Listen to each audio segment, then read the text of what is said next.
voilà jërëjëf mbokk yi rapidement rek xam ngeen ne heure bi waa aar ñoo ko jël aar Sénégal mais ñu ngi am grand Idrissa mu joxe dernier mot bu ñu ci jógee tamit ñu ngi am sëñ Saliou Samb suñu xarit mu am benn message bu mu ko jàllale su ko defee après ñu dem ak suñu mbokk waa aar Sénégal dina nekk lu am solo grand Idrissa bisimilah. voilà El Hadj merci beaucoup encore pour rek tàggoo comme sànq effectivement bi Cheikh di daaneel dafa tasanteeg juste lay jéggi heure bi mujj ñu am temps téye ko ba d'ailleurs mu génn donc di leen remercier particulièrement le camarade Moussa Sy ci waxtaan bi ñu fi xale yëpp te ñu ko war a yeggale ak aussi Cheikh Tidiane donc peut-être du ñàkk suba ci yeneen waxtaan dinañ dellu si waat si ay ponk yu am solo yoo xam ne fan yëpp ñu ngi si jokkoo. d'accord ajjuma waxtaan nañ si bon am nañ aussi ay tontu yoo xam ne du ñàkk ñu mën ko génne aussi ay yeneen xalaat kàddu yoo xam ne dina jóge si yeneen wàll. incha allah mu gën a mais il faut gars yi di bàyyi xel ci heure bi yaa ngi doon wax ak ñoom mais ñoom ñoo la dégluwul woon mais waxoon nga leen ni resté 3 minutes. donc voilà effectivement Moussa wax naa ko ba muy conclure ba après. kii jël daal Cheikh donc mais grave on a le temps on a le temps incha allah. on a le temps donc di wax auditeurs yi rek bon ñi dégluwul émission bi dinañ ko mën a déglu à partir de 4 heures. incha allah di leen jox rendez-vous la prochaine fois rek di remercier vraiment ñëpp. merci encore une fois di souhaiter une excellente fête tabaski pour suñu mbokk yi nga xam ne julleeguñu. jërëjëf baaluwaat ñëpp baal nañ ñëpp jërëjëf. jërëjëf mon grand merci beaucoup. voilà merci beaucoup voilà kooku mooy grand Idrissa Sylla bu Benno Bokk Yaakaar. Baye Saliou Samb sama xaritu bopp xaritu ñëpp maa ngi lay ziar di la bàyyi nga ñëw ak ñun ci message bi nga bëgg a jàllale balaa ñuy continuer ak programme bi. waaw asalaamaaleykum wa rahmatullahi taala wa barakaatuhu. waaleykum salaam wa rahmatullahi wa barakaatuhu. Hélas ñu ngi lay ziar bu baax a baax. fi la pay. di la wax déwénati. fekkeel déwén. ñu fekkewaat déwén yu bëree bëri toujours nii lañ koy defee di ko ànd mu rafet loolu. dëgg la yaa baax rek. nga di ci doxi xol di ci doxi yéene. dëgg la. yàlla nag moo mën a fay yéene moo mën a fay xol. Hélas yàlla fay. ñu gaawal ko rek ndax ni mu daa doxee ku ne xam na ni jamono sotti ku ne ba heure yi ci nekk rek daanaka séddoo nañ ko loolu mooy ndey ci Cheikh Hélas. politique bi ci fi ñu toll moom rek. moo tax ma gaawal ko. Hélas ñu ngi lay siyaar bu baax di siyaar sang bu tedd ba ca Touba. di Cheikh Mouhamadul Mountakha Mbacké ak mboolem nag kilifa diine yi nga xamante ni ña nga ca Sénégal. ñooñu nga xam ne ña ngay ñaan jàmm ci ni nga koy waxee fu jàmm ne dara nekku. kay dëgg. Hélas loolu baat bu yéeme la boo xamante ni kenn ku ne war nga koy bàyyi xel. te ku ko bàyyi xel rek di nga dox ci loo xamante ni mooy dëgg. kon Hélas ñu ngi wax asalaamaaleykum wa rahmatullahi taala wa barakaatu di siyaar ñëpp di siyaar Serigne Mamor Mbacké jëwruñu Jesra bi waaye nag ci digal Serigne Pape Seydou Dramé mi ànd ak Serigne Fallou Diakhoumpa mi nga xamante ne moo topp ci moom waaye Serigne Cheikh Amar ci culture. ak mboolem nag bànqaas yi nga xamante ni ñoo nekk ci Mika kon Hélas yaakaar naa ni kenn ku ci ne xam na ni lu mu doon lu jëm ci diine suñ borom moo koy fayal boppam ñiy julli tey yal na yàlla fay ñiy julli suba yal na yàlla fay. Hélas loolu yaakaar naa ni am nañu julli tey jii te kenn ku ci ne xam na ni nen bokke l'islam ji noonu lañ bokke lépp ñun ñu fas yéene julli suba ñun murit incha allah rabbi yi fan lañ ko jullee kër Cheikhul Khadim Cheikh Ahmad Bamba ji 137 7 ak Etcom bi ci kër buntu kër Serigne Touba gi foofu ñu daa jullee ci diggante eet ak Etcom bi kon yaakaar naa ni ni ko waxee kenn ku nekk dégg na ko Hélas kon yaakaar naa ni suba incha allah rabbi yi 9 heures la imam di taxawal incha allah kon ñu ngi jox dig daje ñëpp nañ ko daa waxee rek ci bu dee ci bànqaas yi jëm ci wàllu xasaay ci li ñu organisé nee nañ kuy ñëw xam na ne mbooloo moo fay daje kuy ñëw li wa ci laahi rek nga indaale sa sijaada dina gën a yombalal yan faylal mu gën a taxaw gën a dëju te kenn ku ci nekk rek loolu ne la yemal fii nga xam ne ñooñee organisation dañ ko teg ci seen loxo kon nee na ñu ngi woo mbooloo mépp génn julli la te 9 heures la ñuy taxawal incha allahu rabbi yi Hélas di la sant bu baax di la gërëm ci li ñu jëm te foofu la ñuy daaneele muy ngan gi nga xamante ne nii Hélas sëñ Pape Dramé nee na ma lu mu gàtt-gàtt Hélas lam ñu ci daa jox du tee dinañ ko ci njàmbaas kon xam nga ne le 28 incha allahu rabbi yi mooy doon Bamba Day bi ñu ngi ciy woo ñëpp mu daan rek nag loo xam mës ta ànd ak moom muy fundraising boo xam dañoo woo mboolem état yëpp Hélas di ci woo waa adduna bi dinañ ci dellusiwaat ak yow mu gën a yaatu loolee Serigne Habib Diop moo ko jiite ak Serigne Modou Fall Baye Fall Serigne Ousmane Fall Serigne Moussa Fare ñoom ñi nga xam ne ñu ngi ànd di dox boobu waaye nag sa xarit ci bopp yi Hélas kenn demut baleen muy soxna Fama Dieye maam Assook ajaratu maire seen ñoom incha allah rabbi ku ñëw suba fundraising boobu daa commencé $1000 la ba ca $200 yi doon wax karna yaa ngi fa taxaw lépp a ngi fa kuy ñëw rek loo fa bàyyi incha allah jëm nañ ci loolu hélas di la sant di la gërëm di leen gën a ñëw ci loolu gën koo yaatal mucc ko ànd ak xéwal yu bëri jërëjëf macha allah jërëjëf kooku mooy Baye Saliou ñu ngi koy gërëm bu baax a baax muy la am solo kon nag mbokki comme nañu ko wax rek heure bi waa aar ñoo ko jël ñu ñëw ca génn incha allah.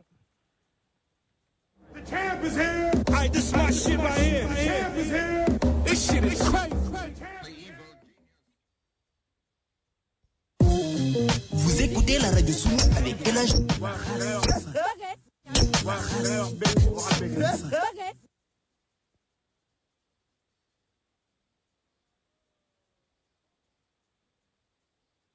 voilà donc mbokk yi comme ni ngeen ko waxee rek donc ñu ngi ñëw ak yéen ci programme bi nga xam ne nii suñu mbokk waa aar coalition aar Sénégal ñoom ñoo ko jël donc di nuyu au passage suñu frère ki nga xam ne moo di Abdoul Dia pour le moment mu ngi foofu ca Sénégal ak ñi nga xam ne ñoo waa aar Sénégal yëpp ci qualité bi ñu am ci rajo Sunu Afrique ba ñëw dénku ñu liggéey bu am solo bi nga xam ne ñoom tamit ñu ngi koy def. bëgg tamit nit ñi bàyyi leen xel bàyyi leen jox leen nopp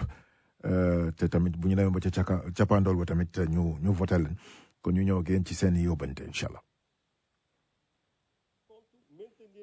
voilà ngeen may ma tuuti rek ñu ñëw ca génn leen ko am solo lépp ci programme rajo Sunu Afrique daf ñu rek lu dul bëgg leen ci xol ba tey.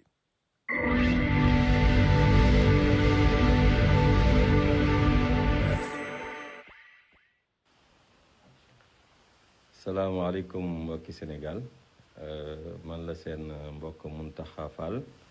bokk ci coalition Aar Sénégal nekk ci pôle communication et coordination communication Aar Sénégal ma fas yéene woon tey rek partager leen lii ñu tudd contrat de législature bi nga xam ne moom la coalition Aar Sénégal def mu nekk pacte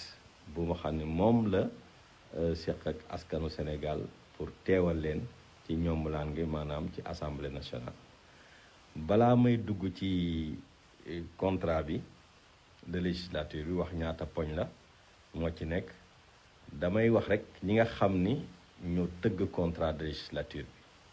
bi maanaam leader yi nga xam ne ñoo nekk ci coalition Aar Sénégal ku ci nekk sa profil wala sa jaar-jaar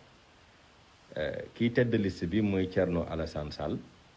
moom mi nga xam ne mooy tête de liste coalition Aar Sénégal ba mu nekkee ci gouvernement bi yoroon ministre boo xam ne wàllu pétrole la ak gaz ak énergie dañ ko bëggoon a signaloo benn contrat boo xam ne baaxul ci Sénégal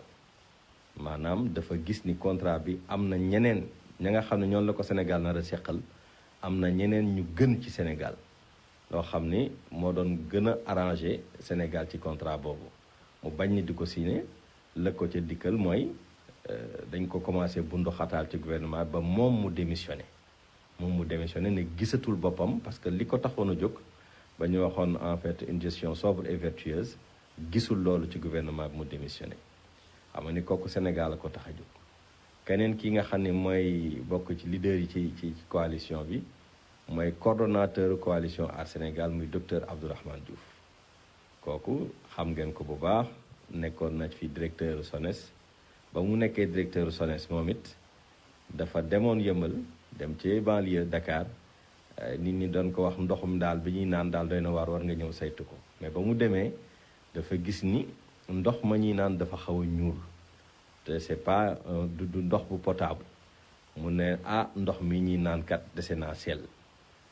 ñu ne ko nag doo ko fi waxee ci booba nag lañ ko commencé bundu xataal moom tamit dàq ko ci SONES direction SONES ba kon kooku tamit xam nga ne yittey Sénégal moo ko taxoon a jóg waaye gis ngeen nañu doxale ba fexe bundu xataal ko ba dàq ko génne ko ci SONES ak juge Dème bi nga xam ne moom mooy tête de liste département wu Thiès ñëpp xam nañ ko Sénégal na magistrat la woon mënoon na faa toog rek di bénéficier wu ci yi nga xam ne moom la juge bu nekk di am gis ngeen ne juge ni leen traité au Sénégal ku ci nekk am na salaire bu baax ba pare am taxawaay waaye moom dafa gis ni justice bi ni muy doxee daal doy na waar xaw na yànq mu ne nag man mi nga xam ne mooy juge Ibrahima Dème sénégalais yi rek ñoo ma fi tax a nekk te dëgg moo ma tax a jóg damay démissionné ci justice boo xam ni dafa démissionné noonu la ko waxee mu ne man démissionné na ci justice boo xam ni dafa démissionné ci yi nga xam ne moom lañ ko santoon mooy sas ba donc ñooñu ak Théodore Montaigne ak ñi nga xam ne honorable député Thierno Bocoum ak honorable député Mariam Soda Ndiaye ak honorable député Cheikh Omar Sy ñoom ñëpp nekkoon nañ ci législature bi ñii ci 12e législature ñii ci 13e législature bi ñu génn mais ku ci nekk gis nañu taxawaay bi nga amoon ci assemblée nationale nga xam ni yittey askan wi rek ñoo la tax a jóg ñooñu nag ak ñi ñu àndal ci ku ci nekk sa parti ak wala sa mouvement ñoo taxawal lii ñuy wax contrat de législature mi nga xam ne contrat la bu leen di lié ak askanu Sénégal ne bis bu ñu demee assemblée nationale ne fukki poñ ak ñeenti yii kat bëgg nañu taxawal ko ci assemblée nationale fukki poñ ak ñeent yi nag tàmbali la du loolu rek parce que Sénégal foo ci laal mi ngi metti secteur boo laal mi ngi metti mais dañoo jël secteur yi nga xam ne yaakaar nañu lii urgence la te ñu tàmbali ci bis bu ñu demee ba toog assemblée nationale incha allahu laalaat yeneen secteur yoo xam ni fa Sénégal gis nañ ko ci santé bi san transport bi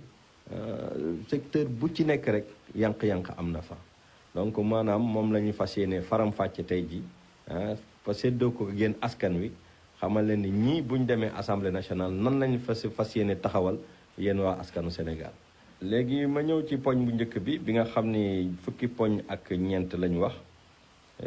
ñu ci war tubaab bi naan ko 14 réformes majeures pour une 14e maanaam fukki poñ ak ñeent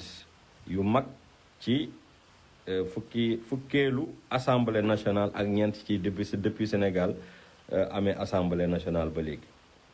poñ bu njëkk bi ñu ngi koy tuddee fonctionnement parlementaire maanaam naka la assemblée bi di doxe ci fonctionnement assemblée nationale gis nañu depuis bi assemblée bi nekkee ba léegi doxalin bi nag taxul ñuy wax parce que doxalin bi moom dafa xaw a doy waar tuuti. poñ bu njëkk bi nga xam ni pàcc bu njëkk bi nga xam ni sunu député yi bis bu ñu fa toogee bëgg nañ ko ci seen sañ-sañ ak leen yoon may maanaam ñu appliquer le principe de transparence principe de transparence mooy xool fi alalu assemblée bi di jaar contrat yi nga xam ni moom la ñuy signé marché yi ñuy joxe ci assemblée nationale kan lañ koy jox mbaa du joxe nu yaama neex xam sa mbokk rek ñëw jël ko jox ko marché alors que askan wi nga xam ne wala ki koy yellool mi ngi ci biti loolu yépp dafa jara xoolaat ci biir assemblée nationale. ba pare gis nañu ne assemblée nationale am na 8 vice-présidents vice-présidence bi 8 fukki juróom-ñett vice-président ñoo nekk assemblée nationale. ñu ne nag jaadu na ci juróom-ñetti vice-président ñu jël ci ñaar ndax jox ko waa opposition ndax ñu mën a ñoŋal démocratie ci biir assemblée nationale. ba pare li nga xam ni mooy commission des finances sur kenn ki nga xam ni sax leader la ci coalition assemblée nationale mësoon na nekk ba mu nekkee benn ci biir assemblée bokkoon ci groupe parlementaire Benno Bokk Yaakaar mooy Thierno Bocoum dañ ko dénkoon commission des finances muy tey li tax sax ñu dàq ko ci commission bi lool ndaxte dafa ne commission bi de war nañoo saytu na muy doxale ni xaalis bi di génne ak na muy duggee ñoom ñu dàq ko ci commission des finances boobu. donc muy wane ni assemblée xaalis bi naka lay tourner ci biir assemblée bi wala ni ñu koy séddale wala ni ñuy joxe marché yi lu mat a xool la ndaxte alalu askan wi la. ba pare nag poñ bu ci mujj ci biir fonctionnement parlementaire bi pàcc bu njëkk bi ñu ne bëgg nañ suñuy député waa coalition Aar Sénégal bis bu ñu demee assemblée nationale ñu saytu bu baax li ñuy wax fonds politique nga jël président assemblée nationale rek jox ko kees li ñuy wax caisse noire maanaam wala fonds politique te xamuñu ñaata la te xamuñu tamit naka la koy seddalee ak naka la koy utiliser te loolu doy na waar parce que xaalis boobu ci xaalis askan wi la jóge ñu jël ko jox ko président de la république sax mi nga xam ne am na ay fonds politique mës naa dégg kenn ci ancien premier ministre ne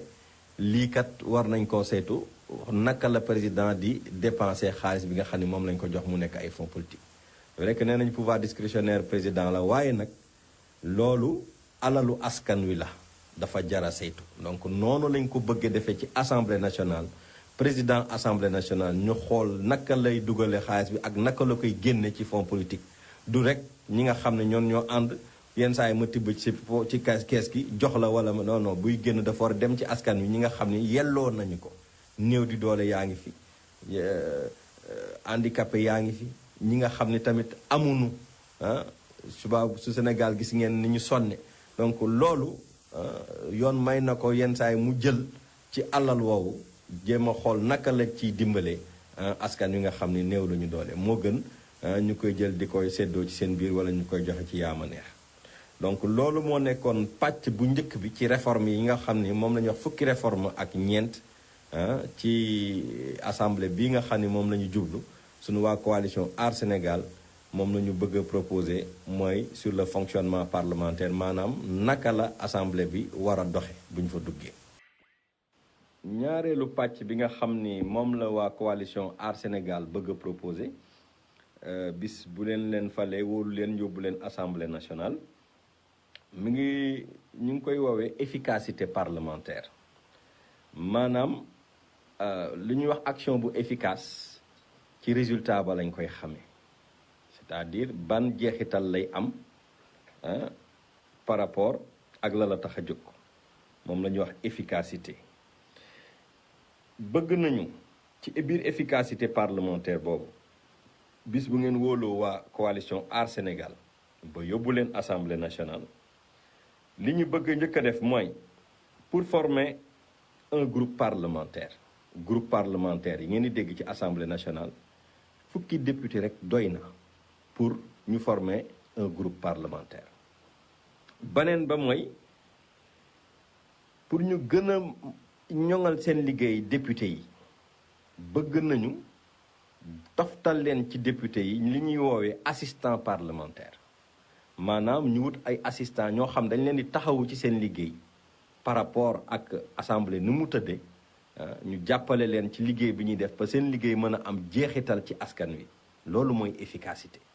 bu ñuy wax efficacité ci résultat ba lañ koy natte li ngay def ca biir assemblée bis bu amee jeexital ci askan wi te am ñu la ca jàppale ña la jàppale di doomu Sénégal xam liggéey bi loolu bëgg nañu bis bu waa Aar Sénégal taxawee assemblée nationale ñu dugal ko fa ci biir pàcc boobu proposé ko muy efficacité parlementaire mooy assistant recruter ay assistant parlementaire beneen bi nga xam ne point bi nga xam ne mooy jeexal ñaareelu pàcc bi muy efficacité parlementaire mooy maanaam bëgg nañu bis bu suñuy député taxawee assemblée nationale ñu wooteeb loi kat wane ni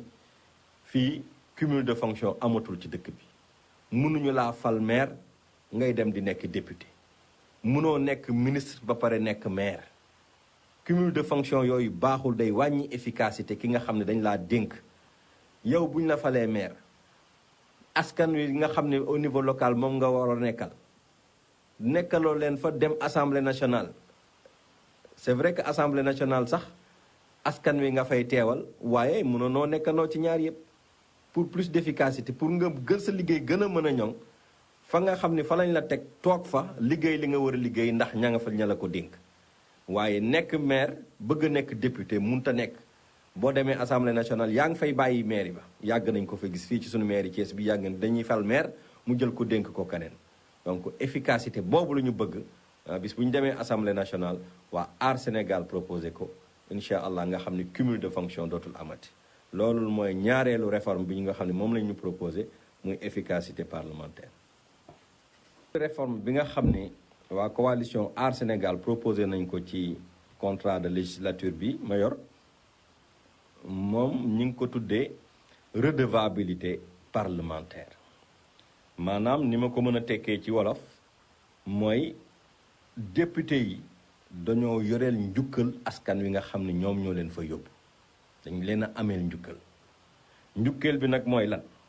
ci biir ñetteelu pàcc bi mooy njukkeel bi nga xam ne moom la député yi amal askan mooy redevabilité parlementaire maanaam ku ci nekk war nañ laa natt yow ba nga nekkee député bañ la sa wóoloo yóbbu la assemblée nationale danañ la natt ci sa wàllu liggéey xool ba nga nekkee assemblée nationale lan nga fa def yan loi nga fa déposé yan projet de loi nga proposé ba premier ministre ñëwee lan nga ko laaj ba fa ministre gouvernement ñëwee lan nga leen laaj loolu yépp ci sa wàllu liggéey yow mi nga xam ne en tant que député bëgg nañu bis boo fa demee ne lii kat wareef la ci député bi mu def ko mooy njukkal li parce que askan bu la wóoloo ba yóbbu la fa kat da nga ko war a njukkale loolu boobu mooy njukkal bu njëkk bi ñaareelu njukkal bi mooy yow mi nga xam ni par exemple nga nekk ci liste départementale département Thiès yónni la assemblée nationale nga toogal ko fa war na wareef la wala njukkal la it ci député bi bis bu ñu toogee ab diir maanaam bu ñu toogee at nga delluwaat ci askan wa ci waa Thiès wala waleen dëkk wala Salamata wala bokk Koumpentoum nga toog ak ñoom ne man mi ngeen wóolu woon kat ba yóbbu ma assemblée nationale ba ma fa demee lii ak lii ak lii lañ fa def nga toog ak mbaykat bi toog ak nappkat bi toog ak sàmm bi toog ak étudiants yi toog ak éleveurs yi toog ak artisans yi ku ci nekk nga mën a defal leen un bilan ñoom tamit ñu mën a xam ni la nga leen fa nekkale kat ba nga fa nekkoo fa ak yaafus donc loolu ak njukkal la boo xam ni ay projet de loi yu ñu war a proposer nga xam ne dafa war a obligatoire ci député bi nga xam ne dañ ko yónni assemblée nationale. ñetteelu njukkal bi ci troisième ci ñetteelu pàcc bi maanaam redevabilité parlementaire donc ñetteelu njukkal bi mooy jaadu na assemblée nationale la fay xew askan wi di ko teg seen bët ñi ko bëgg a seetaan en direct di ko seetaan moom la ñuy wooyee une chaîne parlementaire maanaam télé boo xam ne télé professionnel la li ko tax a jóg mooy session bu am assemblée nationale ñu filmer ko sénégalais bi foo mënti nekk ci àdduna mën koo seetaan mën a xam lay xew ci assemblée nationale ndaxte fii gis nañu sax ay chaîne de télévision dem ca assemblée nationale ñu leen di génne wala boog ñu naan benn télé rek moo fi war a filmer après séddale ko loolu du yoon assemblée bi askan wi la fi nekkal donc jaadu na tey ñu am chaîne parlementaire boo xam ni lépp lu fay am ci session sénégalais dinañ ko mën a xam dinañ ci mën a suivre ñu xam seen député naka nañ leen teewale assemblée nationale. ñeenteelu pàcc bi mooy ñeenteelu réforme bi nga xam ne moom la waa coalition Aar Sénégal di proposer askan wi ci biir contrat de législature bi mi ngi tudd ñi ngi koy woowee rationalité parlementaire maanaam ma jëm koo tekki ci faram-fàcce ko ci wolof rek ndax mu méngoog baatu nasaraan ni alors bu ñuy wax tubaab buy wax rationalité maanaam les moyens qu'on adapte aux fins c'est-à-dire jumtuwaay yi nga xam ne moom nga yor di ci liggéey ñu fexe ba jeexital bi méngoog la la taxoon a jóg ci misaal alors li ñu bëgg mooy ci biir rationalité parlementaire maanaam évaluer ñu natt résultat jeexital yi projet yi nga xam ne moom lañ fa déposé le projet de loi yi programme yi nga xam ne moom la assemblée nationale doon doxal ci biir ak alal ji nga xam ni aussi moom la ñuy utiliser biir assemblée nationale pour mu mën a am jeexital ci askanu Sénégal mooy rationalité parlementaire pàcc bu njëkk bi mën nañ ci joxe rek benn exemple maanaam loi ba nga xam ne dafañ koo tegoon pour wàññi njëgu loi yi gis ngeen ba ñu defee loi bi ak léegi li ci xew léegi propriétaire bu ci nekk nu ko la neex ngay louer sa kër amul benn saytu amul benn évaluation donc loolu nag amul benn rationalité nga def sonn ci benn loi nga daj ci lu nekk créer ay session wax nga ne loolu rek ay jumtuwaay la alal la bu ñu mobiliser mais loolu ndax am na jeexital ci askan wi amul jeexital ci askan wi parce que ba ñu waxee taxaw amul suivi amul évaluation da ngay créer loi ba pare jox ñu war ko appliquer mais du am jeexital ci askan wi nga xam ne moom moo taxoon ngay voter loi boobu même pareil pour acte 3 de la décentralisation tamit gis nañu loi boobu fa mu mujj ak bourse familiale yi ni ñu ko utiliser tamit jar na xoolaat jar na évaluer. bëgg nañu aussi démocratiser ak faciliter les procédures de saisine c'est-à-dire pour déclencher ay enquêtes parlementaires boo bëggee ne lii kat bëgg nañ ñu saytu ko bëgg nañ cee def enquête fukki député rek doy na fukki député bu ñu signé ne lii bëgg nañ ko déclencher def ci enquête saytu ko doy na sëkk pour gën ko mën a yoŋal seen rationalité parlementaire ci biir rationalité parlementaire boobu tamit rendre obligatoire la publication des rapports en termes d'une enquête donc enquête bu ñu def ba pare xam ne lii moo ko taxoon a jóg bëgg nañu askan wi yépp jot ci lii kat député yi lii lañ leen doon xoolal fii lañ doon saytu dut ci baaraam liggéey baa ngi nii donc loolu ci biir rationalité parlementaire bi la bokk waaye li ci ëpp solo nag te ngeen gisoon ko fan yee mu amoon fi mooy li ñuy wax procédure d'urgence procédure d'urgence dafa war am sens ba ñuy wax lu quelque caractère loo xam ne rationnel sax mooy loo xam ne dafa am sens dafa sensé procédure d'urgence maanaam du ñu xëyee rek président taxaw fee ne dañuy def procédure d'urgence dafa war a fekk mu am solo am sens ci askanu Sénégal nga xam ne askan wi rek a tax a jóg du intérêt personnel moo tax a jóg pour ñu def procédure d'urgence def nañ fi fan yi procédure d'urgence pour voter premier ministre procédure d'urgence ba fu mujj ci tiroir yi la mujj ba léegi voté wuñu premier ministre amagul ci Sénégal donc loolu balaa ñu fiy defati procédure d'urgence dafa war a nekk mu am lu am sens ba pare lu nekk sincère c'est sincère ba pare rationnel ñu mën ko voter jàllale assemblée nationale député yi tamit bàyyi xel ni askan wee leen tax a jóg du luñ leen indil rek dañ ko war a voter fii laa far fii laa bokk balaa ngaa voter loi xoolal loi bi ban jeexital la am ci askan wi waaye bul xool loi bi naka lay arranger ci nga xam ni moom mooy sa président wala bokk mooy sa leader loolu mooy patriotisme loolu mooy sincérité ci député loolu mooy caractère en fait de rationalité parlementaire bi nga xam ni moom mooy ñeenteelu pàcc bi nga xam ne réforme bi bëgg nañ ko sunu député yi waa Aar Sénégal bis bu ñu eggee assemblée nationale bëggoon ko fa doxal ma leen di sant di leen gërëm wasalaam. ba mu koy bind boobu ministre de l'intérieur jëlagul décision ci liste bi conseil constitutionnel jëlagul décision ci liste bi mu ne alors que Yewwi est groggy depuis samedi pour sa liste titulaire nationale qui serait sur le point d'être invalidée, Benno espère trouver une parade pour s'en sortir. Dans les coulisses de la coalition au pouvoir, on espère que c'est seulement la liste suppléante qui devrait être annulée. En effet, la suppléance sur la liste proportionnelle nationale se fait sur les députés du même sexe non élus jusqu'à la fin de liste des 53 députés. Donc lii kii prévoiroon na ko le 23 mai le 31 mai le ministre de l'Intérieur jël la même chose loolu ñu doon wax ci coulisses yi le 3 juin vendredi conseil constitutionnel jël la même chose décision bi nga xam ne ministre de l'Intérieur jël na ko donc bien entendu aujourd'hui kenn mënuñu gëmloo amul dajaloo amul taxawaay entente entre ñu yor exécutif bi ak ñoo xam ne ñu ngi nekk ci conseil constitutionnel moo tax mbirum troisième mandat du question de droit kenn xaalu ko ci conseil constitutionnel ça a été une promesse populaire d'abord un engagement moral une parole présidentielle ñu dugal ko ci biir ñu voté ko muy une loi référendaire peuple bi voté ko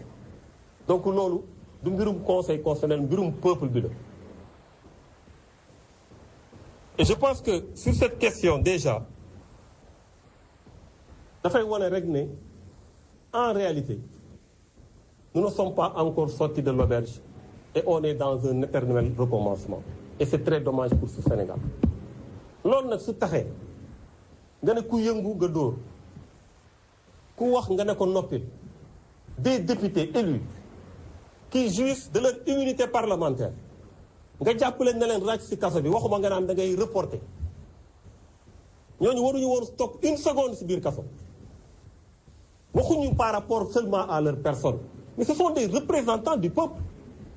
ñun la ñu représenté ñàkk leen respecté mooy ñàkk respecté peuple bi sans compter ay sénégalais yoo xamante ne dañu génn ñu ne leen doo leen génn seen kër wala ñu taxaw ñu jàpp leen au nom de quoi loolu doon na loo xamante ne mënul continuer te Sénégal nag da nga fiy nekk ak démocratie dem bàyyi ko ak démocratie ak état de droit beneen bu si topp on l'a dit tout à l'heure ñun nekkuñu contre quinze personnes ñun dëgg la ñuy wax c'est que nag ba ñu commencé caas bu mujj bi caas ba mën na arranger ñenn ñi waaye ba ñu commencé wax droit wax principe wax ay valeurs yàgg na bu leen fàtte mbirum parrainage bi nous avons été presque les seuls à dénoncer ce qui s'est passé arbitrairement ñu tere ay nit ñu jàll ndax parrainage vous avez entendu Aar Sénégal dégg ngeen Aar Sénégal mu wax si peut-être ñeneen jàpp nañ ne waruñu si wax ce qui s'est passé avec la liste Dakar ñu créer un vide juridique inimaginaire boo xamante ne dañ ko créer noonu rek mais dégg ngeen Aar Sénégal wax fi parce que boobu ñun xamoon nañ ne vide juridique bii ñu bëgg a créer fii moom lañ bëgg a créer suba pour mën a jàllale la liste de Benno Bokk Yaakaar beaucoup n'en ont pas parlé quand on vient sur les listes nationales mu am ñu ne ñun suñu liste am na problème liste bu am problème la conséquence immédiate c'est l'irrecevabilité conseil constitutionnel pour mu fexe ba Benno Bokk Yaakaar jàll lan la def diviser liste yi en deux en suppléant et en titulaire ñun Aar Sénégal ñu ne liste yépp benn liste la muy liste nationale te si irrégularité amee si suppléant wala mu am si titulaire liste bi si boppam lañ war a dàq loolu on le dit parce que c'est des principes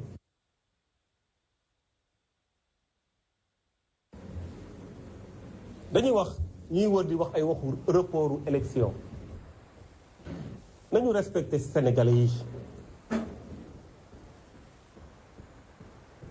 c'est irrespectueux des Sénégalais de la démocratie dans notre pays de l'état de droit de mën a taxaw ay nit di xaar pendant 5 ans fal ay nit war a xool ndax dañ leen di tegaat ou pas nga ne leen parce que yëngatu am na dañuy reporter élection yi waaye léegi su dee ku def erreur ñu reporter élection yi